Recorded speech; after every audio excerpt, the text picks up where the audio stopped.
Mhm, mhm. Hello, everyone. All right, camera's up there, but all the questions and comments are down here. So, welcome to tea. It's been quite a week for me. I'm not at home, as you can see. I'm out by Lake Washington. So, we may be serenaded by some speedboats going by or some airplanes from the seaport down the way. Um, I put it out there today to to my business partner and good friend Lisa. What should I talk about today? And well, we bounced around a lot of different subjects. Connection, protection, and recognition seem to be the key themes. So I thought, what should I speak on? All three are valuable. All three are something that needs to be understood spiritually. Let's start with recognition because it's a big one. What you are, what you really truly are, right, is a fact. It's a changeless fact. It's it never fluctuates. What you are is permanently what you are. The experience of self-realization or awakening is when we recognize that on a level that is not just in the mind, that it sinks in. And we actually do this more often than we when we think. I mean, whenever you see something and that inspires you or is beautiful and you recognize it as beautiful, well, how? How is it that we can tell the difference between something that's good, something that's bad, something that tastes good, something that tastes bad?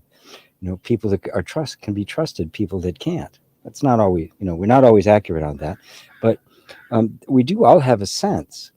There's something inside us that recognizes truth. Well, what is it that would recognize truth? Just take a wild guess. The only thing that could recognize truth would have to be truth. A falsity can't recognize the truth. It disappears in the presence of the truth. So there's an inherent capacity in us to recognize things, to become aware of things we weren't aware of before, and discern them, discriminate their value. You've heard me say a million times that you're aware of your thoughts, but you're not your thoughts. You're aware of your feelings, but you're not your feelings. You're aware of your sensations, but you're not your sensations.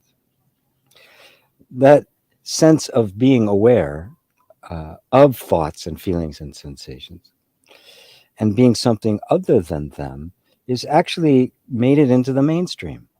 In psychological circles, they have a name for it. It's called metacognition.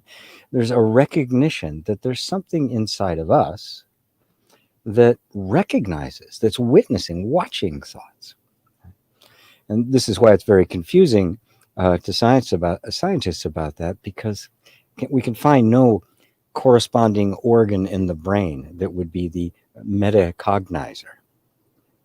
But it is this capacity to recognize. That capacity stretches further so we can actually recognize the truth or falsity of something. So when I say you can see your thoughts, that's pretty much self-evident. But when I say you're not your thoughts, that recognition runs into a little bit of prejudice, a little bit of old habits that are still hanging around, a certain amount of incredulity, because we're so used to thinking of ourselves in terms of thoughts that we don't recognize that we're that which is aware of thoughts. Well, now what is that? You, what the hell is that? Well, you can't really say, can you? You can't point to it and say, well, this is what it is. You can't point to it at all because it's you.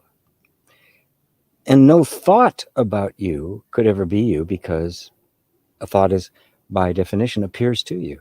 You become aware of it. This is the fundamental recognition that is called enlightenment or awakening or self-realization. This recognition that what I am is something completely other than that. Even using words like pure awareness or pure consciousness or Buddha nature, they point us in that direction. Or Mu, right, with the koan Mu. They point us in that direction. But you'll notice the habit, the deeply ingrained habit of thinking of ourselves in terms of the thoughts of ourselves, the ideas about ourselves, the self-image that is nothing but a bunch of thoughts. That's all there is to that sense of self, is a bunch of thoughts.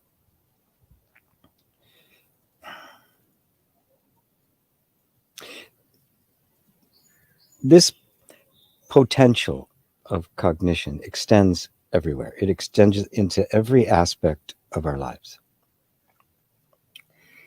The more we are letting ourselves become identified with that which is aware of the thoughts and feelings and sensations, the more the limitations of those thoughts, feelings, and sensations begin to fall off of us. And we find that that which is aware is much bigger, way bigger, orders of magnitude, infinitely bigger than the thought we're holding about ourselves. That is the very source of all experience. So when you have an experience, say it's a wonderful experience, it's full of connection and love and magic, right? Where's it coming from? Well, there's an experience there, and there's a recognition of its quality, right? The recognition of its quality, its value, its beauty, its magicalness, its fairy dust. We're aware of that, and we're discerning it. Now, where does that come from? How do I know it's magic? Well, I just know. Well, who's that I that just knows? And then where did it come from? Could the experience of truth, of the magicalness, come from anywhere, any place that wasn't true and magical? So it's not only an event that's taking place that is cognized by this awareness, it's the awareness that is manifesting it, that is the source of it. And guess who's the one that's witnessing it? Well, that be the awareness too. This is what you are. And the only reason we don't experience it more fully is because we are wrapped up in the idea that we are not. And the spiritual practice then becomes this journey to a destination, rather than what it's meant to be, is a continual dismantling of all beliefs that claim that you are something other than what you are. It's not a destination you arrive at. It's the realization that you've never been anything else. And even a glimpse of that begins to change the way you engage with life. Even a tiny glimpse of it changes everything. And that tiny glimpse begins to sink in and take root. It begins to grow. It gets bigger. Our capacity to remember. There's actually a word for it in Sanskrit for it, I can't remember, sanipata, I think it is, where it means remember to remember to remember. Remembering. Our remembering, oh no, I'm not thought. That's not me. Happens more often. The more energy you put in it. But you're never ever attaining anything. You're never going anywhere. You're never becoming something. This is self-realization. This is an awakening to the truth. This is the true Bodhi mind, which recognizes itself. And we just are holding in our minds the image of someone who doesn't know that, someone who is deluded, someone who is struggling, someone who is traumatized. Now, that doesn't mean we can make an end run around all of the stuff that comes up while you're in this process. I wish we could.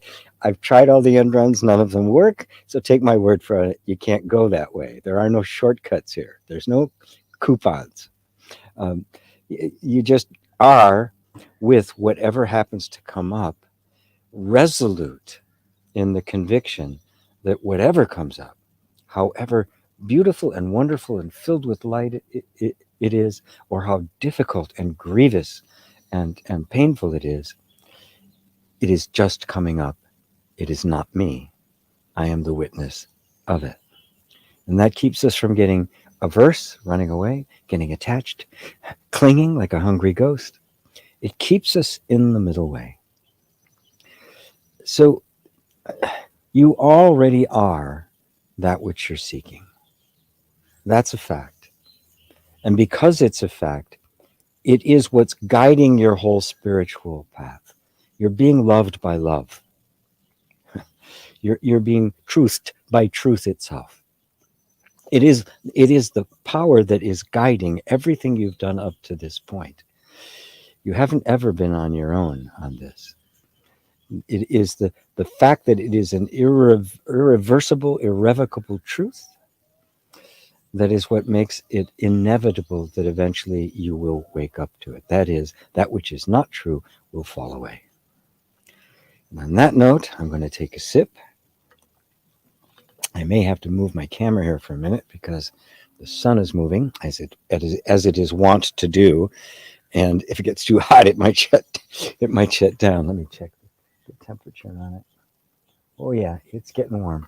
So you all just formulate your questions while I move things here a minute to make sure that I don't explode.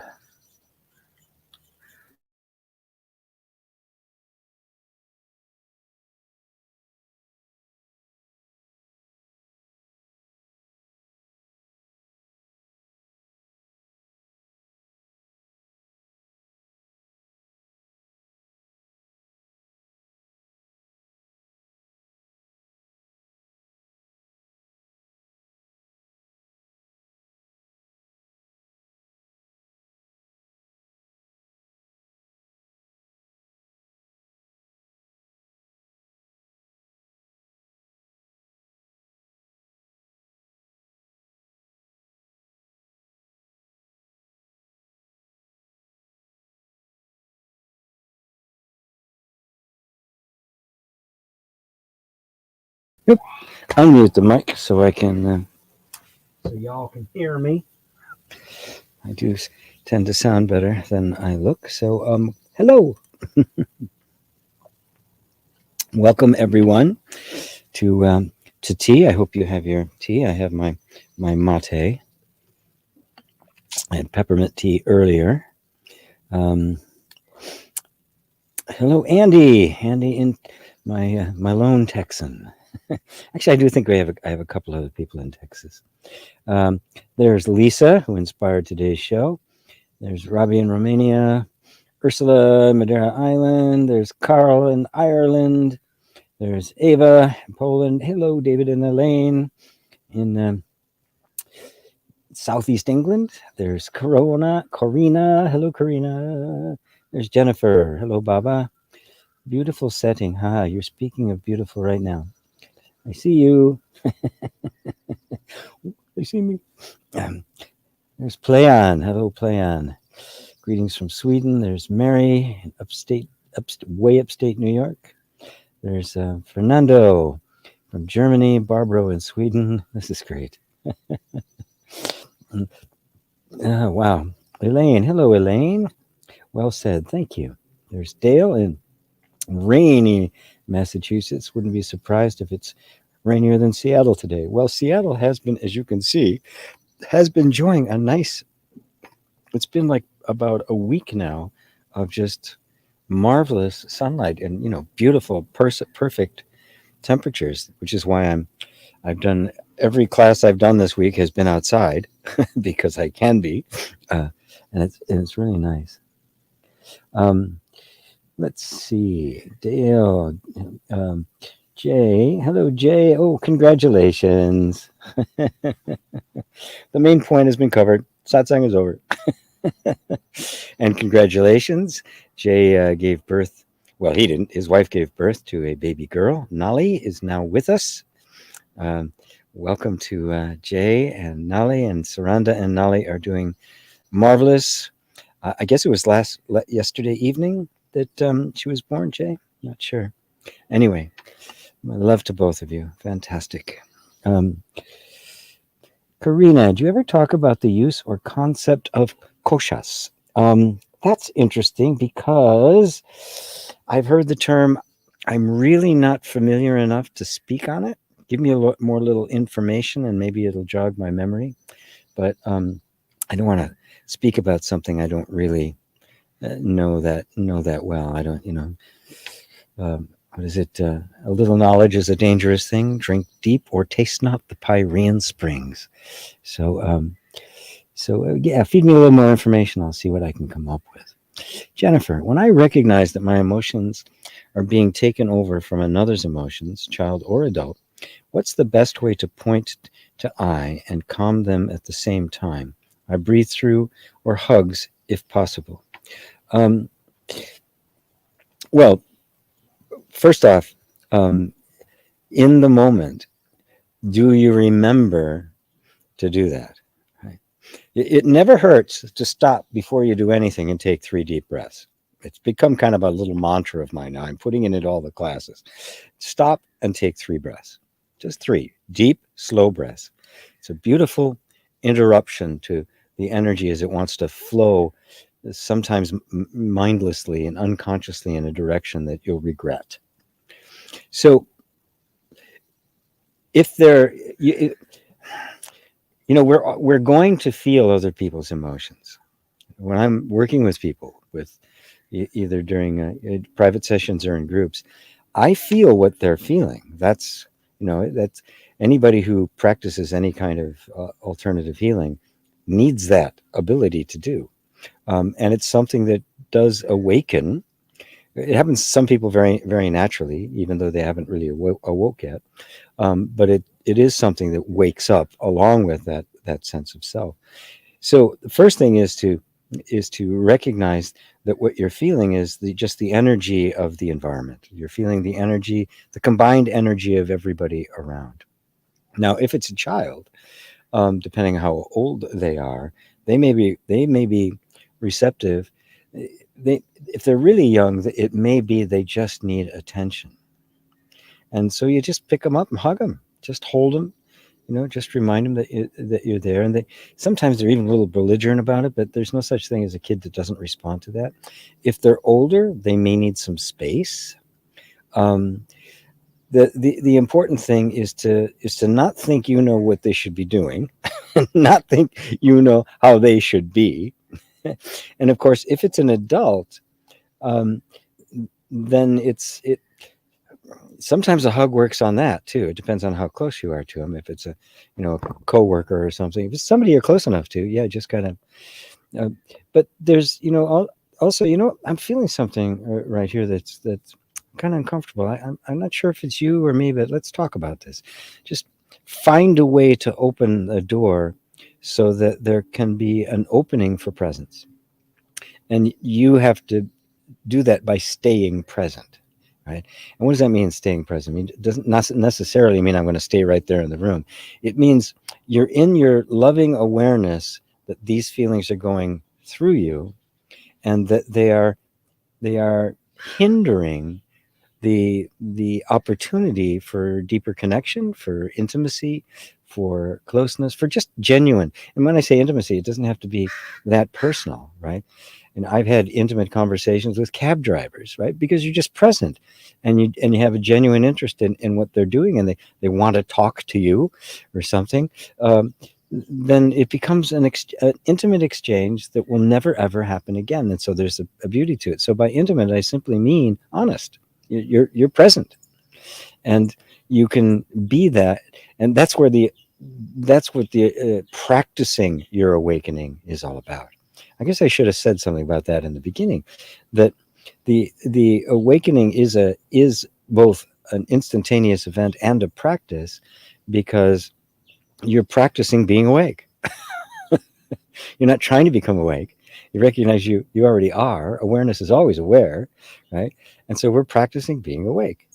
And in an instant like this, it's a great time to practice being awake. And if something triggers you and you feel hurt or you feel disconnected and the like, um, you just say, I'm feeling kind of disconnected. I don't want to talk about this right now. Can we just sit here, or let me get back to you? Or there's a million ways that if you're really open to it, you can find the best way to deal with any circumstance in the moment. Just don't have some idea that the best way is always, it's going to be sunshine and kittens, right? Sometimes the best way is just, let's agree to disagree so it doesn't come to blows. And sometimes we need to step away for a minute, take 3 deep breaths, and bring ourselves back to presence, bring ourselves back to the open-hearted awareness that would then allow for some kind of a reconciliation to take place. Does that help, Jennifer? Did I cover all the bases from little kid to adult? Teenagers are the worst. Give them space. Just give them space.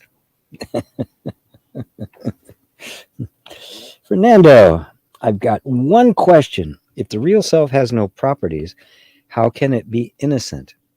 Or is the real self and original innocent different aspects of the same thing? Interesting question.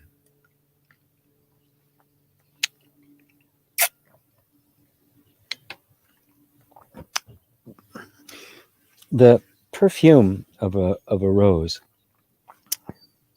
can't exist separate from the rose, can it? Think of that original innocence, purity, the manifest love, manifest truth, as the fragrance of a rose, and you can't find the rose. It's not that the self has no inherent attributes, because if it did, then it would be stuck in those attributes. And because it doesn't, because its infinite nature is selfness or isness, all attributes are possible. All attributes are an aspect, a manifestation of the. I mean, you're looking behind me, well, it's kind of fuzzy now, but behind me is this beautiful a bunch of trees. Well, what are those trees? That is the self in its tree manifestation. Those are the attributes of the self. The attributes belong to the self, or pure consciousness. They don't. There isn't a tree that has those attributes. The tree is the attributes of the self. The rose is the attribute of the self. This microphone that's next to me, that's carrying my voice, is attributes. Everything is an attribute of the self. And so the self, by its very nature, is empty, but that emptiness is not without form. It gives rise to form, which manifests it. This is, the ocean knows itself because it sees the waves. The self, God, knows itself because it sees the universe. So it's always this is how you get to the reality of non-duality, that it is not this or that. It is not empty or full. It is this transcendent, impossible to describe thing that is both absolute and relative at the same time. It's both the unmanifest and the manifest at the same time. You can't separate them. The only difference is in there is no self in the object that is manifested. There's no self in the tree. Right? The self is the tree knowing itself. It's subtle, but did I explain that well? So when I talk about original innocence, it's a way of pointing towards your inherent nature, which is the infinite self, and pointing away from the sense of guilt and shame and trauma and grief and pain that all arise from the false sense, from identifying with the false sense of self, which is forever in an argument with everything, everything that it doesn't like, which is most things. And so when I speak of original innocence, what I'm saying is that when you see things as they are, you'll see that the tree is the love of God. And so it's completely innocent. There's nothing there that could possibly become corrupt. It is pure treeness. This is pure microphoneness. This is pure noseness. And so you, as the self, are that emptiness. The tree can say the same thing. What I am is emptiness. How I appear is tree. You following that? What I am, what you are, what everything is, what my mate and bambisha is the self. How it appears, how the self appears, how the self knows itself is as the cup of tea, the guy on YouTube, the questions and answers. I'll leave it at that for now.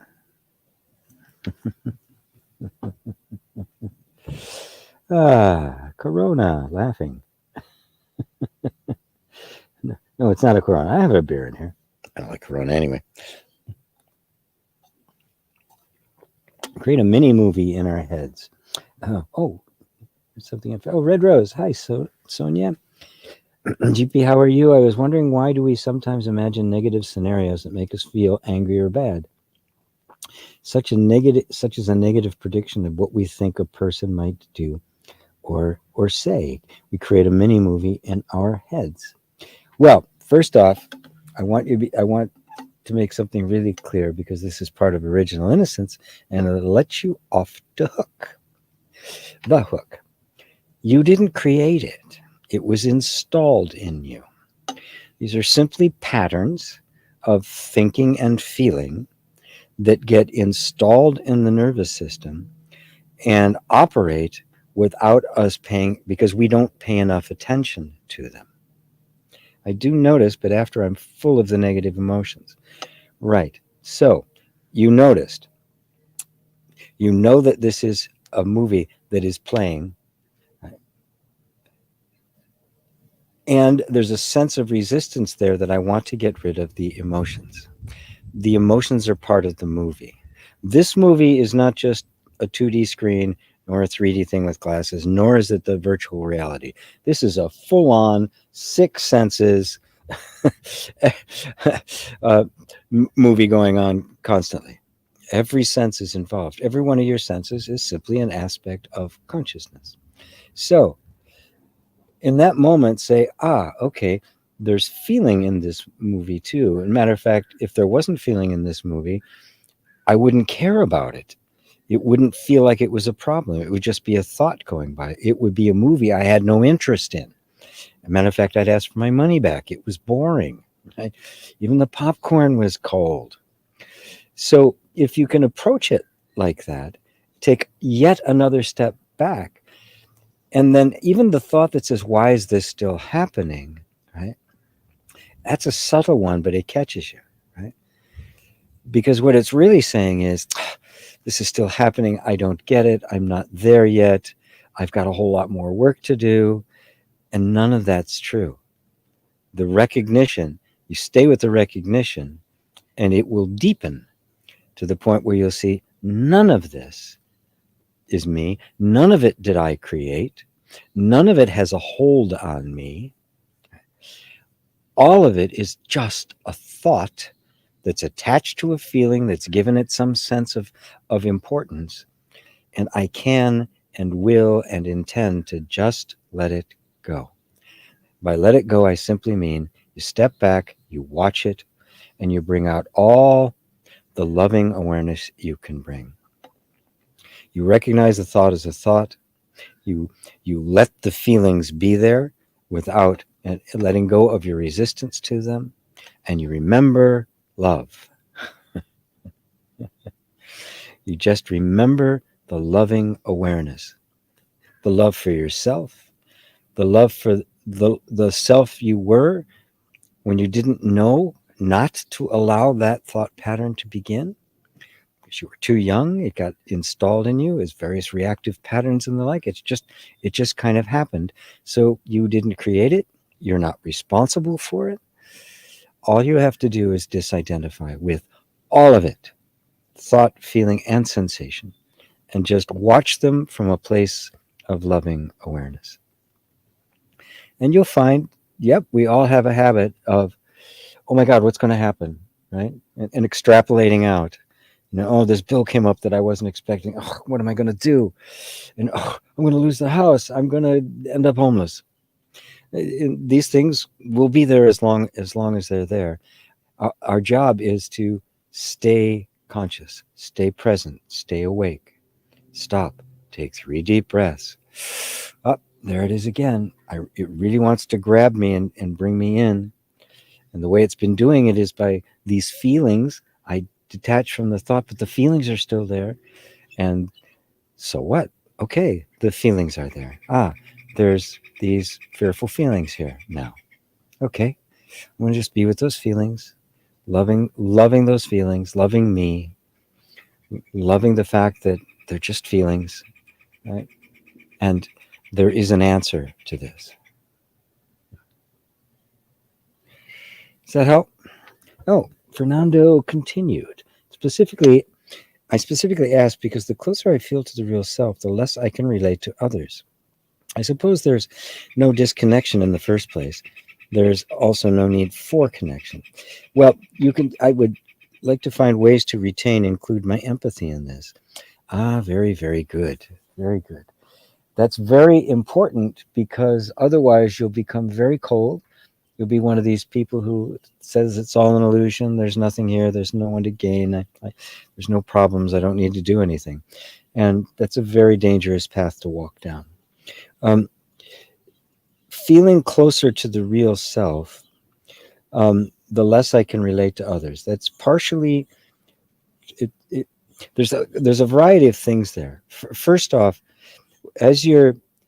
by moving more into the real self, you're moving out of who you thought you were. And let's face it, when we're completely identified with who we think we are, with the egoic mind, it's coloring and participating in all of our relationships. and as that begins to dissolve, ones that we had relationships before, you're not going to relate to them anymore. There's not going to be any simpatico there anymore. And then the mind says, well, if you get too much into the self, you're just going to become cold. You're not going to feel anything, right? You don't need connection. It's not true. To get into the self, to become increasingly identified with the self, is to recognize that it is the self of all. And the nature of human life is the manifestation of the self with all of its needs and wants and desires and everything. And there are few greater needs. Now, there's a whole bunch of number one needs amongst human beings. And one of those number one needs is connection, community, being with others. It's absolutely essential to the human being. I mentioned this. When did I mention this somewhere? Oh no, I've seen this a couple places now, and I wanted to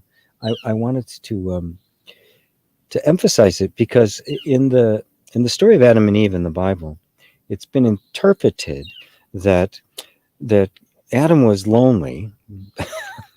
so God's first bang up job, he makes a lonely guy. And there was no Match.com or anything. So God took a rib out of Adam and made woman as his helper. Now, if you go back and look at the Hebrew words that were used for the removal, the operation that that took Eve out of Adam, it actually means he was split in two equal parts. Patriarchal society prefers the first. And the other word that was used for a helper, God made a helper for Adam. The actual word is rescuer. The poor guy, the poor guy needed a hand. He needed to be rescued. I'm lonely. Now I bring that up because it speaks to the sense of disconnect. But when we recognize that we don't need connection, not because we don't need connection, but because we're always connected, there's no connection or disconnection when it's one. The even idea of connection it only exists with two. But in our human experience, the oneness manifests as two. The oneness experiences the joy, the ecstasy of its oneness through the union of two, between the masculine and the feminine, or male and male. It doesn't matter the particular combination of bodies, right? The union, it is that union of hearts that is the manifestation of the self. And so if you can see that, it begins to stimulate empathy. We begin to feel more and more of what others are feeling. We empathize more and more with others' suffering and pain. We want to eliminate it. It happens. It happens automatically. So if there's a worry that somehow that you're going to be completely identified with the self, and it's just this void, don't worry about that. The nature of the self is love.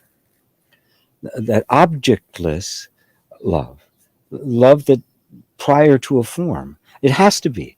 If anybody here has experienced love, right, where did that come from? What was the source of it? Well, the infinite love.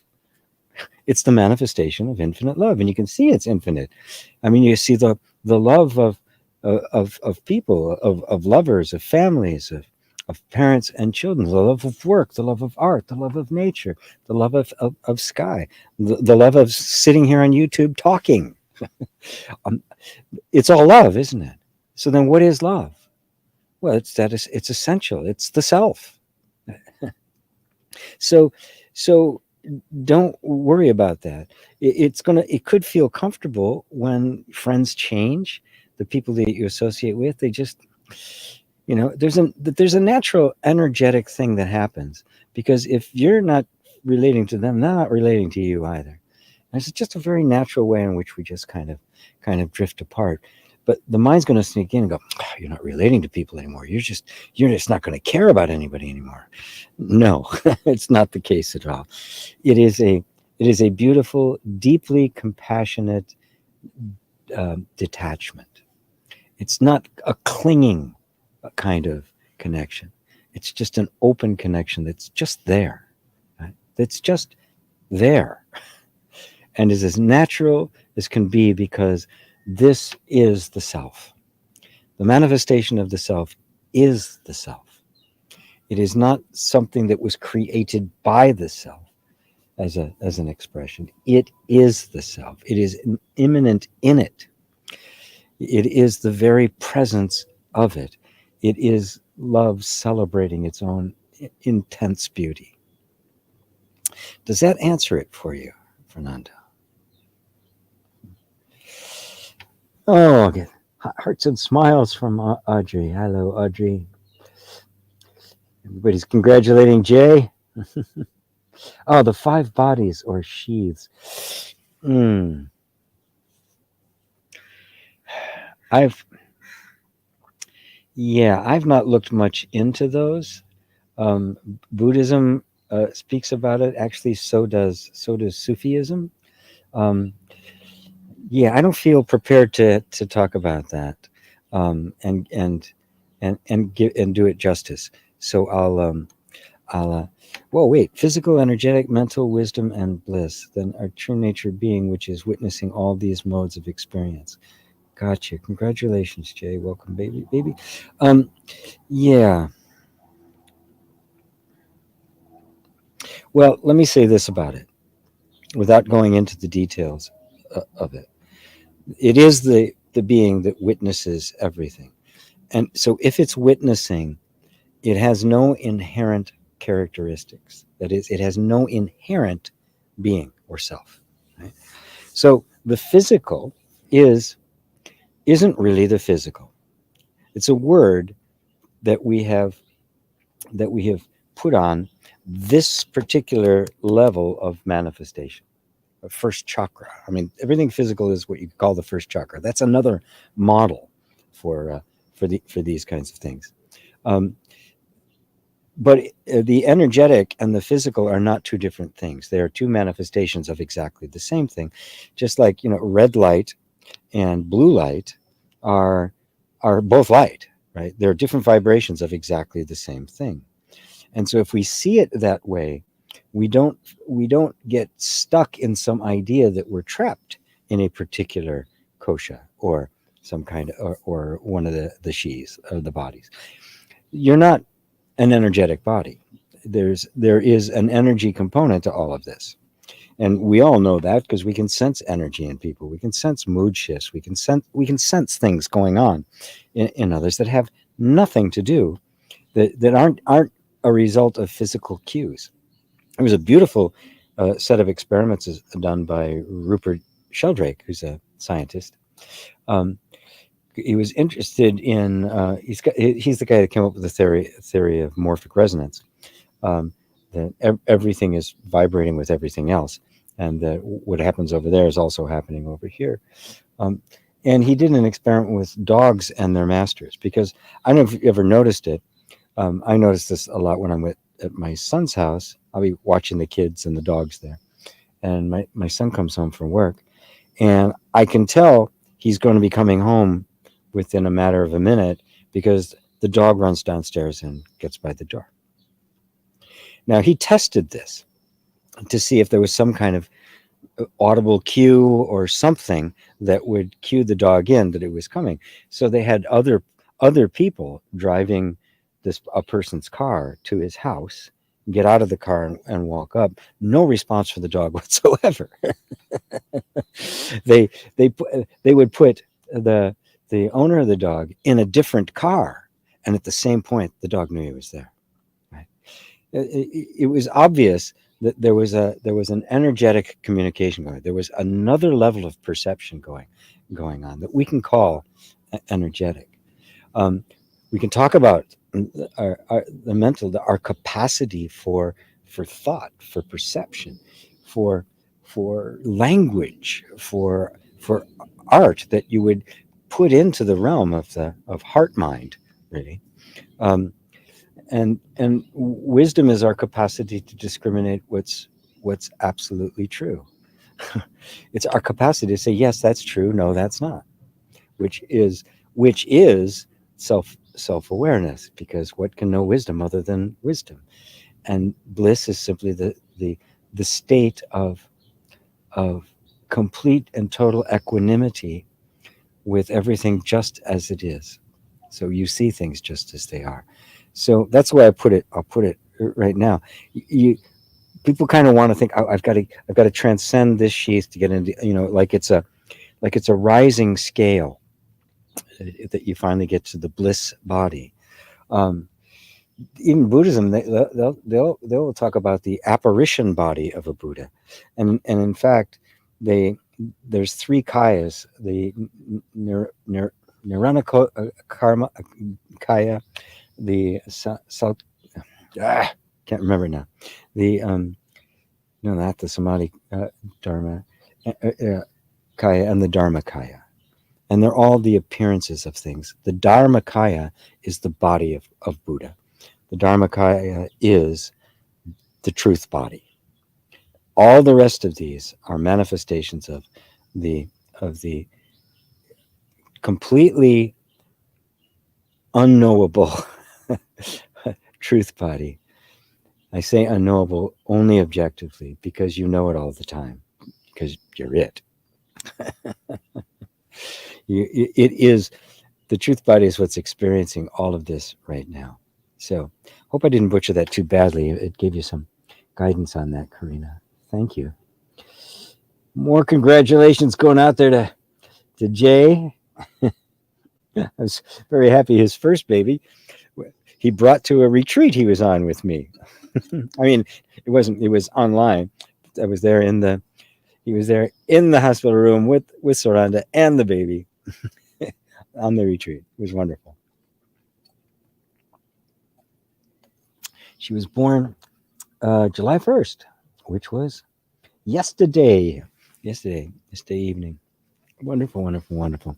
Jennifer, as I notice it, I'll do the breath most of the time. I'll catch it when my system feels anxious. Then I do a VU breath. Yes, the hugs are handy at times. When I've said no to something, child overreacts. Yeah, they'll do that. They're testing the boundary, but you have to remember that if you're just really firm and loving, they need those boundaries. That's how they learn to set boundaries for themselves. Now, when they're teenagers, they're going to be really rigorous about trying to set those boundaries for themselves, which is going to require even more patience. But in that loving environment, they'll find their way as they have to. Mm-hmm. Yes, it's not always sunshine. Thank you, Bob. You're very welcome. 5 and 8 right now, and 54. Kiddos are easier. Yes, they are. They're more pliable. They're like rescue dogs, right? They're like pets. They're far. They don't hang on. They don't hang on to stuff. They come out of it very, very quickly. I love watching videos about animals being rescued. I'm just watching some about lions and chimpanzees. Lions being rescued from a circus, and chimpanzees being rescued from research labs who'd never actually been out of a cage, never ever been out of a cage, and just watching what happened. And they're cautious at first. Now they step on things, and then just watching them celebrate and hugging each other. The two lions, it was Tarzan and Tanya. They were, and they had to release them separately. And when they released them, and then they found each other, it was just like a love fest. They were just like they were licking each other and rubbing it. It was just incredible to see. This is inherent in us. This is just inherent in us. And so if you maintain that loving presence, even the 54-year-old kid will inevitably have to respond. Even a 71-year-old kid responds to it. Mary, GP, is it possible that the writings of a teacher, Dr. David Hawkins, can be dated for its time? Correct? Yes, they can. All teachings are going to be dated. All of them. Mine will too. Okay. I've already seen the handwriting on the wall. When I first started talking about inner reconciliation and welcoming feelings and allowing and that sort of stuff, I was kind of a lone voice, as far as I knew. There were some other places, but they were equally obscure, in Buddhist mindfulness and things like that. And now it's mainstream. Now it's become mainstream, and as that happens, growth takes place. The culture changes, the metaphors change, the storyline changes, and so yeah, all the teachings are going to be outdated. I mean, if you read some of the metaphysical writings from the turn of the century, on which the New Thought Church was based, they're completely out of date. Sometimes there's a lot of Victorian grammar and phrasing to it. When English was done more properly, there was the proper English that one would write in. That's all out the window. And a lot of it it doesn't even make any sense. So, yeah, the teachings can be dated and be, oh well. But that doesn't negate the value of the teacher. That doesn't negate the value of their contributions. The only teaching I've found that has really stood the test of time is Buddhism. In 2,500 years. I mean, that's a pretty good track record. When you listen to what Buddha has said in English, it's just like you can't improve on it.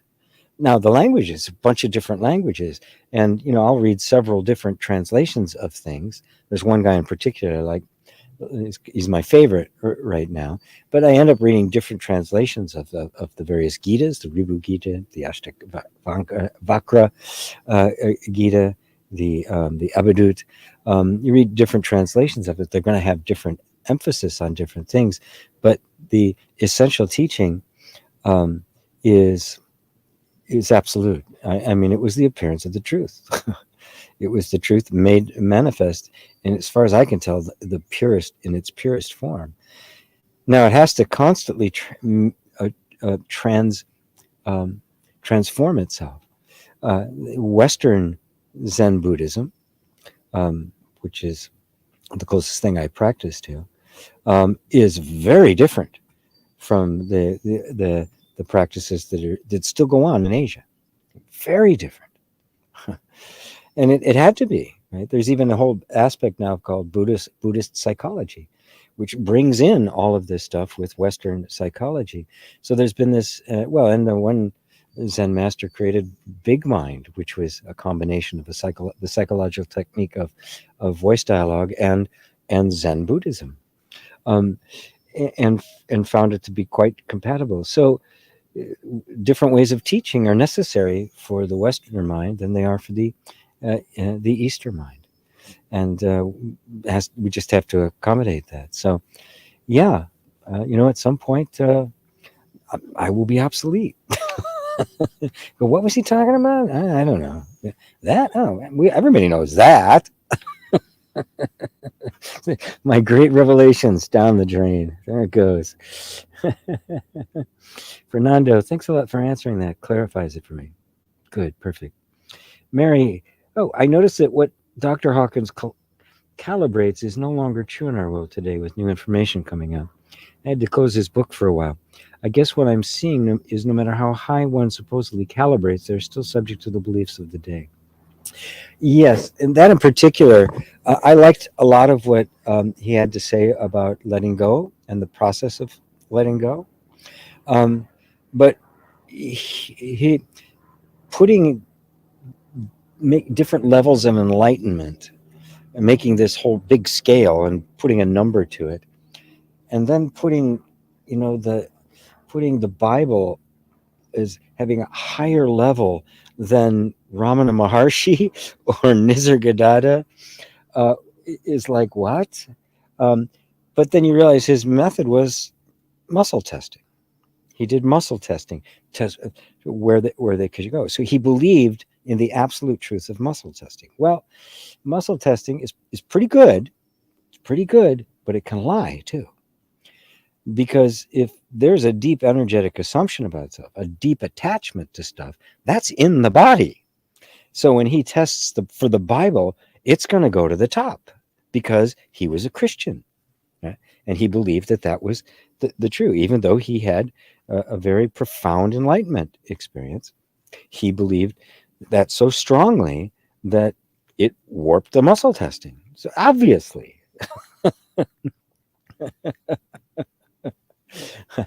obviously that it was that wasn't the case, right? And it's such a hodgepodge. The Bible is just, well, never mind. I won't get into that right now. So, Lisa, who installs the program if not ourselves?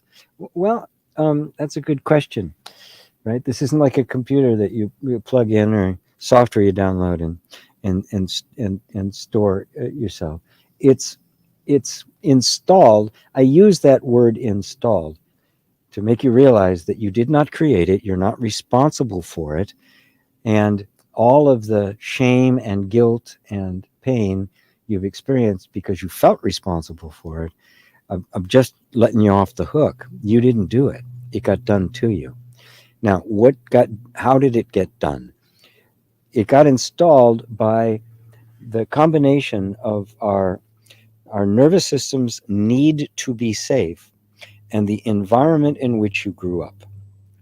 And so your parents didn't consciously install this in you, but your parents created the environment in which the nervous system programmed itself to for the optimum amount of safety that was possible within that environment. And sometimes there wasn't a lot that was possible in that environment. And so as a result, it learned to do these things.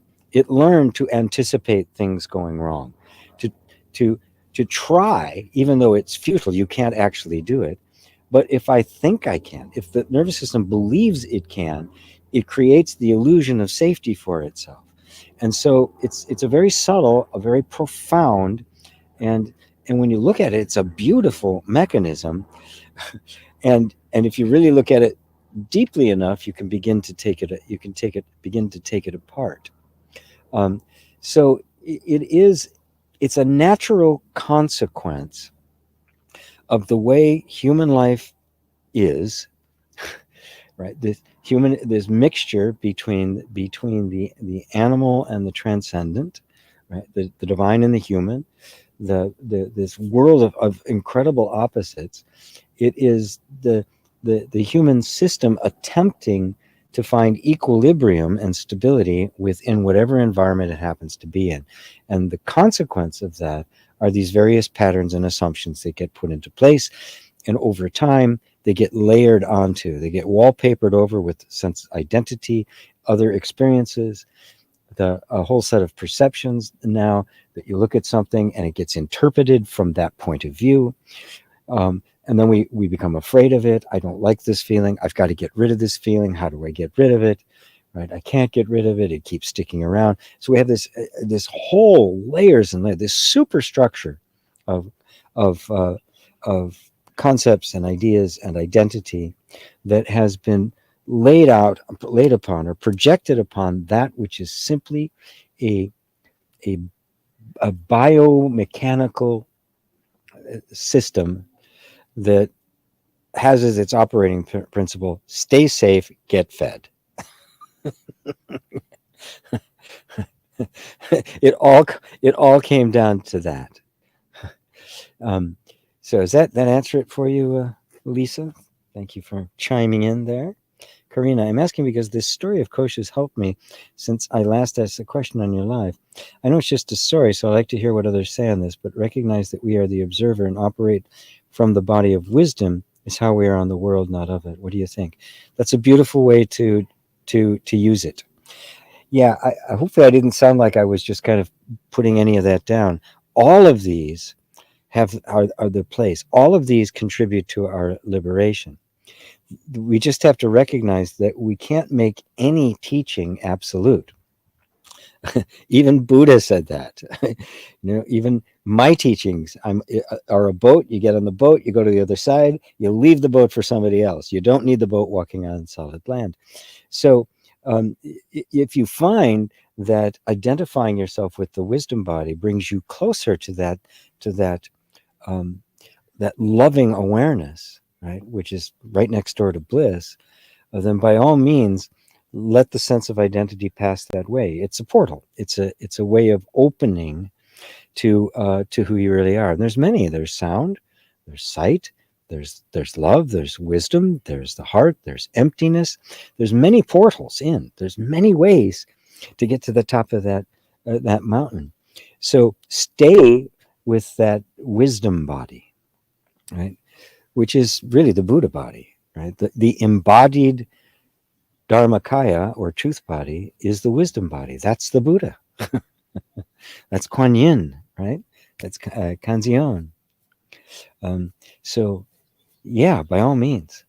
And, it is right next door to the bliss body. And it's fine to say that. I've referred to the money body, the energy body, the emotional body. They're all ways in which we can point and describe. They're tools we have at our disposal. The only caution I ever give is don't get stuck in the tool, right? A tool is best used by somebody who knows how to use that tool, and they when use it and when not, right? You don't bring a hammer for a massage, right? It's the wrong tool for the job. Nor do you bring a massage therapist to the construction site to put up a wall. You don't use your hands for pounding nails. So, yeah, I think you found a balance there. Yes, it is just a story, but it's a helpful pointer for me. It's a helpful tool for me, right? That tool could be a mantra, right? Could be anything, as long as you know what you're doing is that you are bringing yourself more fully into the full realization of who you really are, the the pure, untouched, inviolate awareness in which everything occurs and out of which everything is made. Beautiful. Thank you.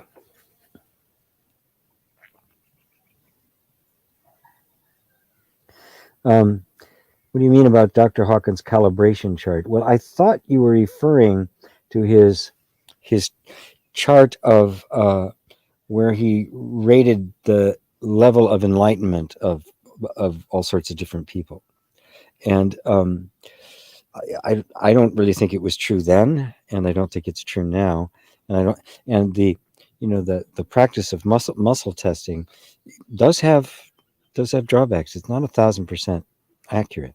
So maybe the calibration chart is something else that I'm not aware of. Um, uh, that is absolutely true today. I don't know. I've only read a couple of. I haven't read all of his books. I read a couple, um, and took what I wanted. Me, hello me. There is only being. Anything other than being is made up in the human mind. We came before the mind and are witnessing the mind. It's not his chart. It's what he was talking about that had happened. Oh, well, he did have a genuine experience, Mary. I do know that. I mean, I listened to him talk, and it was obvious he had a genuine awakening. Um, and everybody has an awakening, manifests and embodies that awakening in some way in their life. Right? I do this, he did that. So so yeah, that was authentic. But I knew I've met Christians who told me about their receiving the Holy Ghost, and it was an awakening experience. It was a heart awakening experience.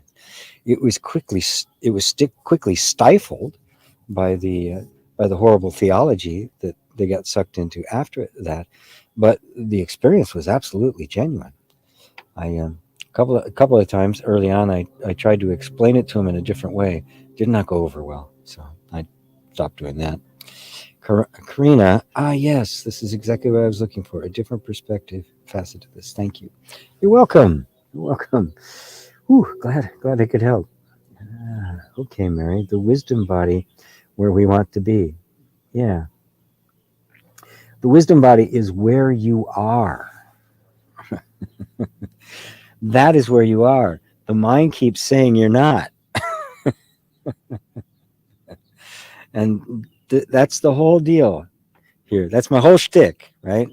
That's the one trick for this pony, right? You're not who you think you are.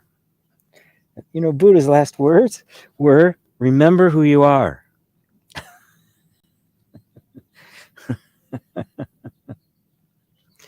So, yes, manifestations upon the screen of awareness. Thank you for you speaking on this. You're welcome, Karina. Yeah. Forgive my reluctance. I wanted to make sure I could actually say something about that. So thank you for giving more information to work with. Jennifer is laughing about her 54-year-old boy. Now, to have to go. Much love to everyone. Bye, me. Hello, Ida. Hello to you. A heart and what is that? I can't. Oh, it's like party stuff. Jennifer, you can see how all religion is similar and the messages are pointing to the same thing. When you're able to dissect certain human egoic writing added, somewhere down there. Where did it go? Oh, you can see. Oh, I love your descriptions. Yeah, religion always starts out good and then gets corrupted by power and greed and all the stuff that people can't come to terms with. I mean, that's what happened to Christianity, and still is. It's happening again. It's what's happened to most all of them. They do get corrupted. There's always been little pockets of mystics in the Abrahamic religions that didn't get corrupted. Um, but for the most part, they do. They become a tool of power and no longer stand for what they really do. I mean, the word religio that comes from the Latin and the word yoga are almost the same thing. Yoga means to yoke, and it was a reference to harnessing the ox on the cart. And religio means to bind. They both represent the union, and so in essence, they come from the same place. And the Buddhists call themselves a religion. Um, I know that um, Richard Dawkins, who wrote The God Delusion, which is a book I really like, by the way. Um, he didn't include anything about Buddhism because it's not really a religion; it's a philosophy. He was wrong on that because it is a religion because it's something that is lived in your life. But I can see where he was getting that at because it wasn't the kind of um, it has a deep philosophical aspect to it. In fact, it's emphasized in some schools of Buddhism, the philosophical aspect of it. So I so agree with you about the Buddhist teachings, GP. They are timeless. Thank you. I agree with me too. Um, certain human egoic writing added. Yes. Yeah, it gets the egoic mind wants to take control of things, everything. I mean, the egoic mind will appropriate non-dual speak. You know, it has no pride. It'll grab anything. It'll grab anything. It just came to me that perhaps Dr. Hawkins' chart created a sense of safety for him and others because it gave a supposedly sense of being able to tell the truth from the false. Yeah, yeah, and it also gave people a sense that of being able to measure their progress. Right now, if you're working up the scale, that feels like a good thing, right? But if you're not, that could be that could be painful. Oh man, I'm down here in despair and greed and sloth and all the rest. So it all has its day. I to reject anything is silly, right? I mean, it all has its day. It's all coming from the same place, and so I have to embrace it all, you know, and you don't know what people are going to go through, what they're going to learn, what they're going to grasp. That's going to open them up to the next step. The only danger is thinking this is the final teaching. This is the absolute. Nothing else is true. We hold on to this for dear life, and then you're in danger. Then you're stuck. Then your next step is going to be making a religion out of it, and making rules and asserting things, and on it will go. So. Jay, I feel bad for all the ones that can't see the similarities from religion to religion. Like if some of the stuff said are the same across all religions, isn't it obvious what's true? It's only obvious when it's obvious. You see that? Oh, well, that's obvious. Up to that moment, it wasn't. It was sleight of hand.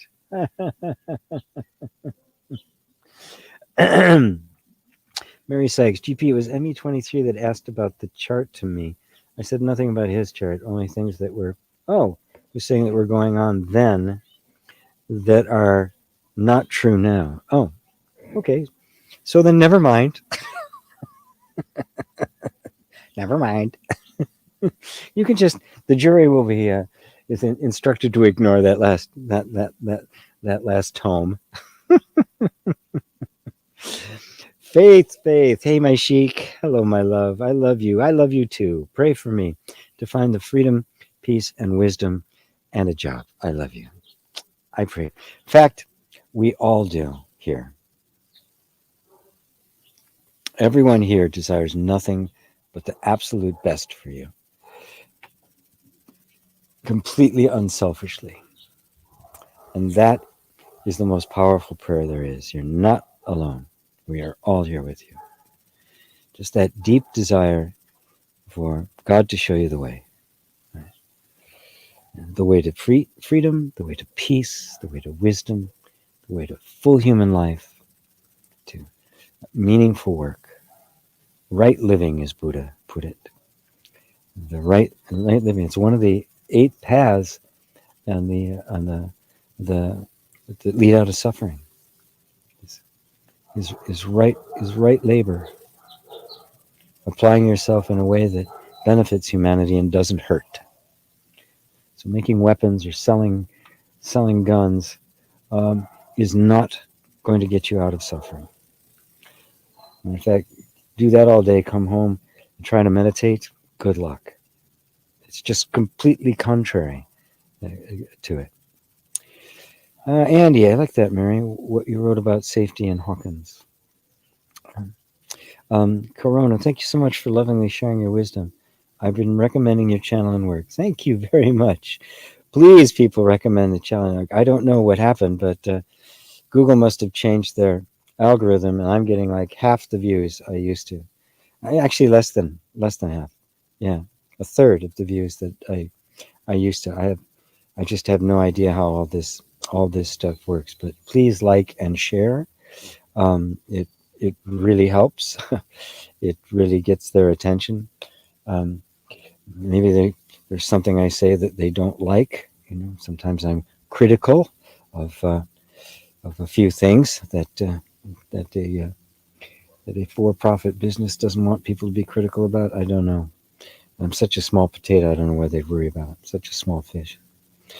We're all walking each other home. Ram Dass. Yeah, I love him. I just love that guy. Yeah. I just love that guy. He said, I quoted it in that video I released a while back about all of the spiritual awakening and what he had seen and learned didn't make a dent in his neuroses. It was just so open-hearted to realize that, yeah, the awakening is Act 1. It's got to be the rest. It's got to make all of its way. That's the practice, and that's why it is a practice. That's why it's not a one and done, even though it is a one and done. You're practicing being who you are. I know that sounds weird. Right? How can you practice being? But you are, because we've been convinced that we're not that. So we're practicing. So when you sit to meditate, be the Buddha meditating. Don't meditate to become a Buddha. This is the Buddha meditating. This is the Buddha giving satsang. This is the Buddha listening to satsang. This is the Buddha passing by now in a seaplane. Okay? It's going to land somewhere on the lake. It's the trees behind me. It's the house back there. It's this umbrella that's keeping me from roasting and keeping my camera from shutting off. Everything you do is the Buddha doing it. Every step you take is the Buddha taking that step. This is the practice. This is the mantra. It is. I am the Buddha. I am that. The indescribable. How do you describe the indescribable? Well, make a tree. Look at a tree.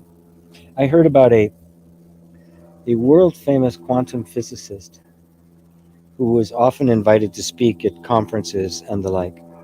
And before he would speak, he would go outside and just touch a tree. He would just go and touch a tree.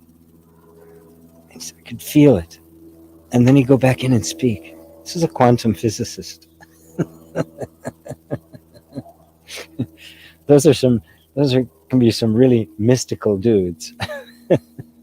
I think it was Niels Bohr who said, that which we considered real is made of things that cannot be considered real.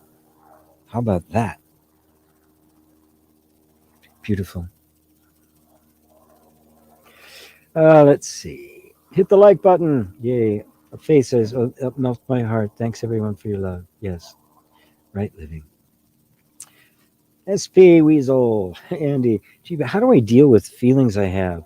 Spiritual competition with others. It's crazy, I know, but sometimes I feel competitive with others on whatever path, even with gurus and teachers.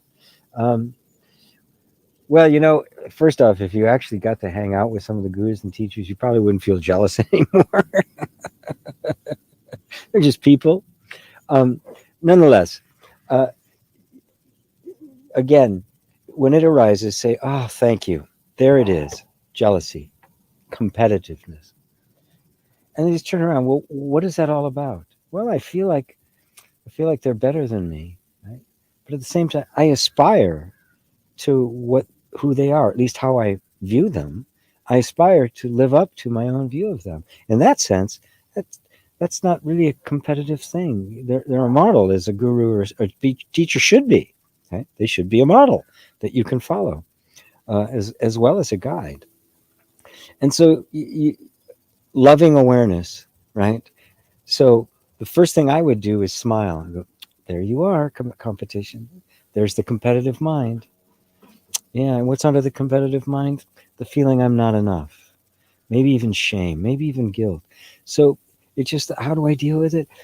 Don't just step back and let it be there. There's that competition, and really get in touch with your own deep aspiration to be free, because that's what at the root of it, it's good. It's, I want what they're having. Where do I get that? Right?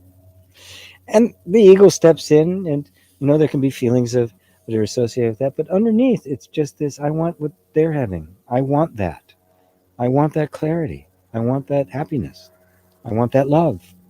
I want to experience that myself. And so, okay, competition, you're here, competitive mind. How can we get closer to that? And jealousy arises, it's like, there's jealousy. Okay. Envy, these things come up, right? And just be with the envy. You know, invite the envy to tea. Bring it here to tea like you just did. Right?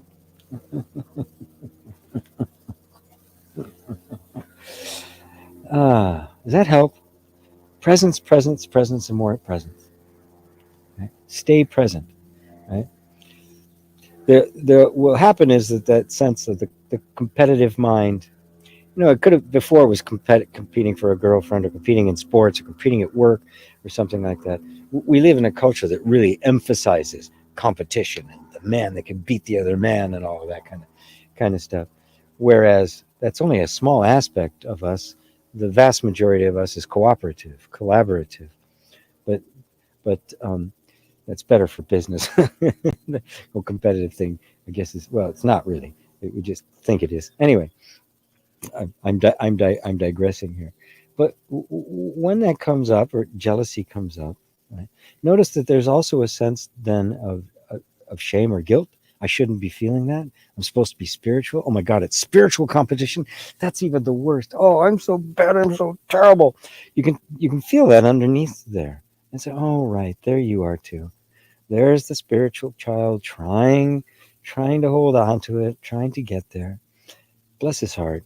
He's He's helping me along. Yeah, I do really want to attain that, and and I'm going to just be with the presence of that sense of guilt and shame, because I'm not acting out. I'm not acting up to my highest ideal.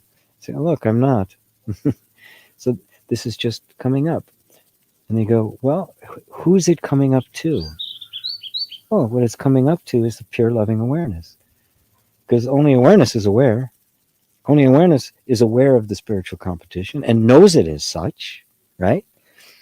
It, it's there in a second, that recognizes jealousy, that recognizes the guilt over feeling that way. Awareness, what is it that recognizes except that awareness? And that awareness is love. That is what will dissolve the whole thing.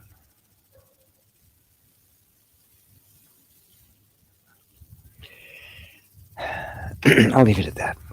Does that help, Andy? I will take it up some more if you like. Excuse me while I drink something here. My other concoction.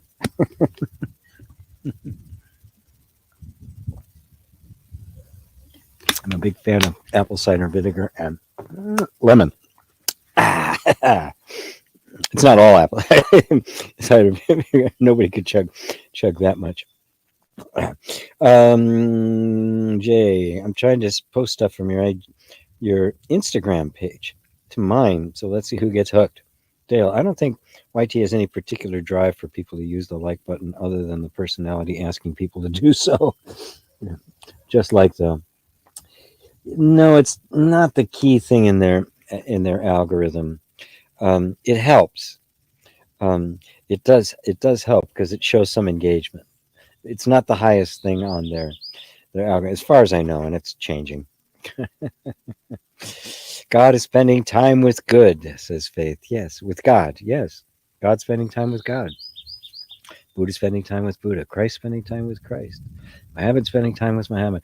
Whatever name you want to give it, based on whatever tradition you've come from, it doesn't matter. Jennifer, I think YT regulates things that don't fit their narrative, yet I much rather listen to you all day. Love you, Baba. Love you too, Jennifer. Well, Jennifer, I think Baba Ji is a soothing, loving being. Oh, you guys. You guys, come on, a little more. Dave and Elaine. Ken Wilber talks about waking up, clearing up, and growing up. Seems complicated if seen as three different stages, but simpler seen as one process of awakening. Yeah, awakening kind of taking over the whole show. Yeah.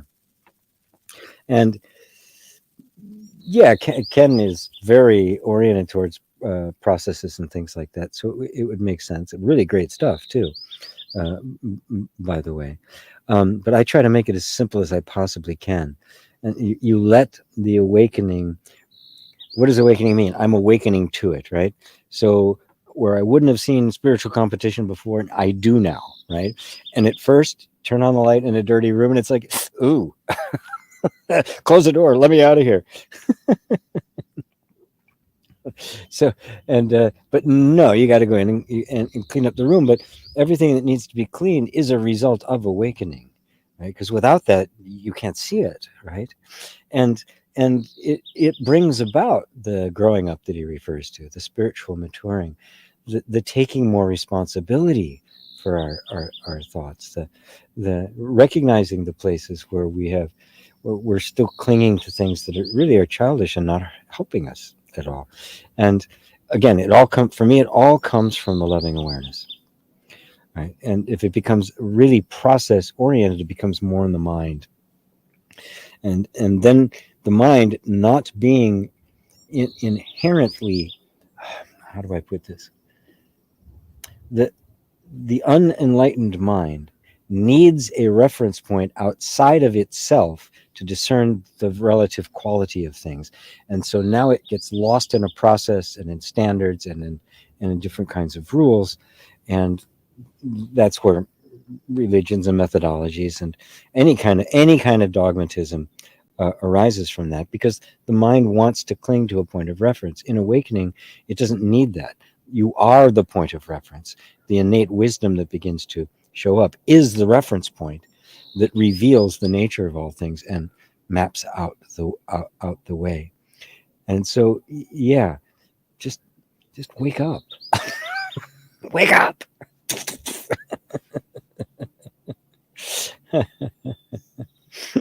Thank you, David Newman. Mary, I learned a lot from my days of cleaning for the healers I knew. I refuse to clean for them anymore. GP is correct.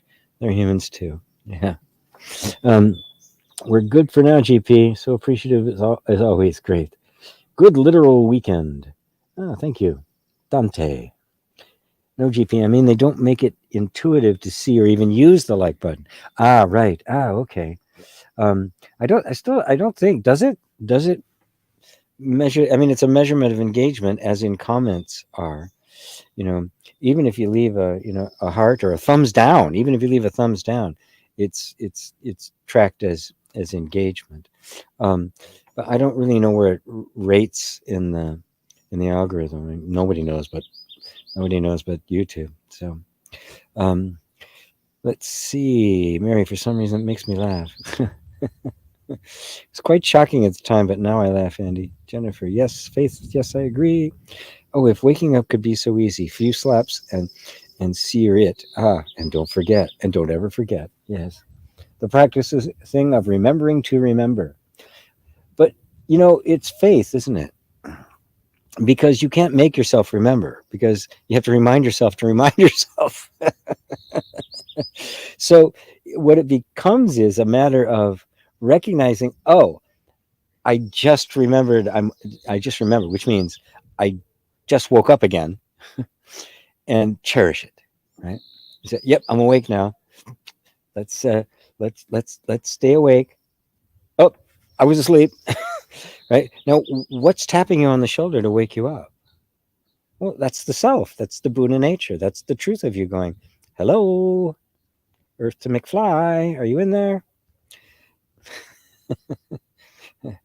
So it's a matter. It's really a matter of faith, relying upon it, because you can't remind yourself to remember. Right?